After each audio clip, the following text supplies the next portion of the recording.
Welcome back. In Kotlin, literals are representations of constant values in your source code. They are used to define values directly in your code without the need of explicit expressions or calculations. Kotlin supports various types of literals for different data types. For example, integer literals are used to represent whole numbers. Floating point literal are used to represent real numbers with a decimal point, or in scientific notation, string literals are used to represent sequences of characters enclosed in double quotes. Literals are used to initialize variables, constants, and properties in your Kotlin code, and they make your code more readable and self-explanatory. Depending on the data type, you can use the appropriate literal representation in your code to define values. Now let's learn about the function literals. Function literals, also known as lambda expressions or anonymous functions, are a fundamental concept in Kotlin that allows you to define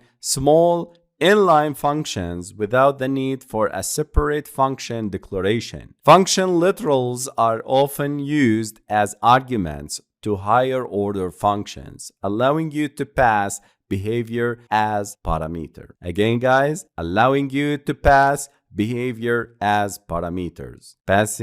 Allowing you to pass functions as parameters. They are concise and flexible, making your code more readable and expressive. Function literals in Kotlin are versatile and commonly used with higher order functions like map, filter, reduce, and for each functions, where you can pass the lambda expression to customize the behavior of the function. They simplify code, make it more concise, and encourage a functional programming style. Now let's learn about the lambda expressions.